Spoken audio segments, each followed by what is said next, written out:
You're in the kitchen today with Heidi-Licious. I'm Heidi. Today we're going to make some teriyaki bagel bites. This is my version of combining bagels and lox and an Asian flair. One night my boyfriend came up with something and I took a little twist on it, and that's how we came up with this one.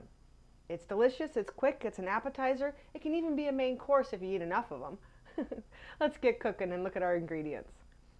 Okay, over here we have 1/3 of a cup of brown sugar, 1/2 cup of low sodium soy sauce, 1/2 teaspoon of sesame seeds toasted. We have 2 cloves of garlic, a teaspoon of minced ginger, 2 ounces of cider vinegar, or you can use the rice wine vinegar if you like, a pinch of black pepper, and a pinch of red pepper flakes. And to thicken our teriyaki sauce, we're going to use 1 tablespoon of cold water and a tablespoon of cornstarch. Now, if you don't want to make the teriyaki sauce, you can go ahead and use your favorite bottled sauce. That's fine. When we're all done, we're going to put the teriyaki salmon on toasted bagels with our wonderful Philadelphia cream cheese, onion, and chive. It's going to be delicious. I say, let's get cooking. We're ready to assemble our teriyaki sauce over here at the stove. Now remember, if you don't want to do all this, you can go ahead and use your favorite bottled sauce. That's perfectly fine. I've got a medium saucepan here. I'm going to add my soy sauce. I'm using, woo, go baby. I'm using my low sodium. I'm adding my brown sugar and my ginger, my garlic, and my vinegar. Again, you can use a rice wine vinegar instead of the apple cider if that's your preference. And my sesame seeds. I reserve a little bit of my sesame seeds on the side so I can use them for decoration afterwards. My pinch of red pepper flakes, my pinch of freshly ground pepper, and we're just going to let that come up to a boil. This only takes a few. Oh man, you're missing it. It smells so good. Wish you were here. That's okay, make your own. Okay. We're going to combine our 1 tablespoon of cornstarch with our 1 tablespoon of water. Make a paste. Try and get all those little lumpies out because you don't want any of that in there. We don't want lumpy sauce. Nice and smooth. We add that to our sauce. And when it comes to a boil, it will thicken perfectly.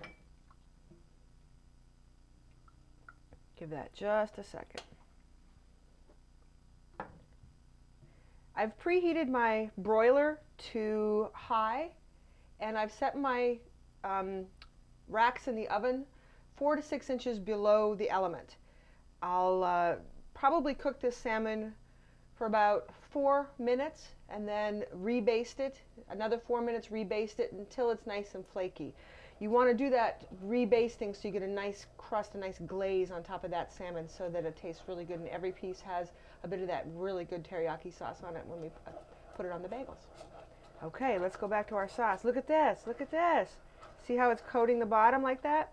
It's already thickened up. Woo! Perfect. Take it off the heat.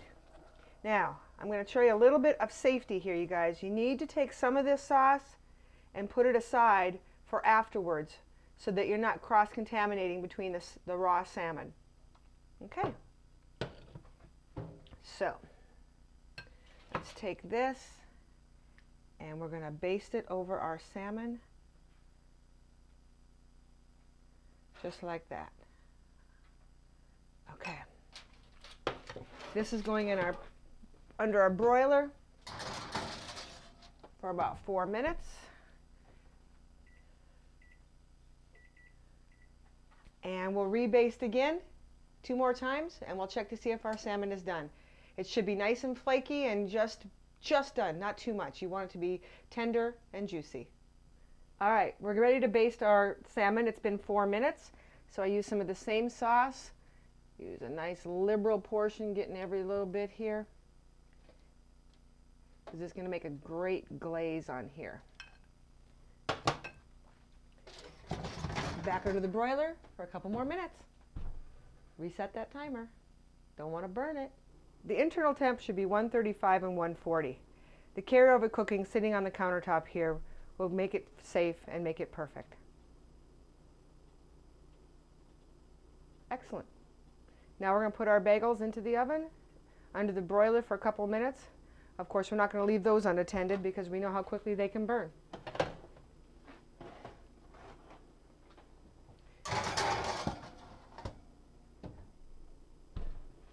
We'll set our timer for 3 minutes and watch that carefully.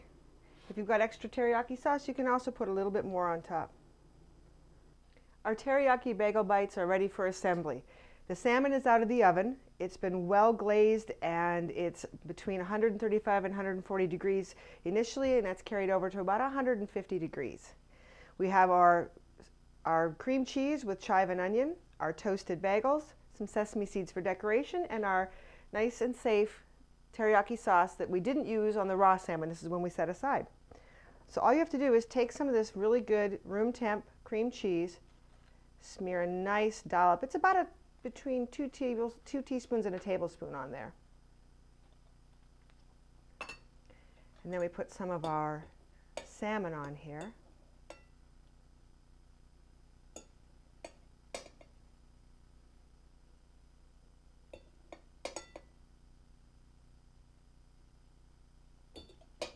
We drizzle it with a little bit of the sauce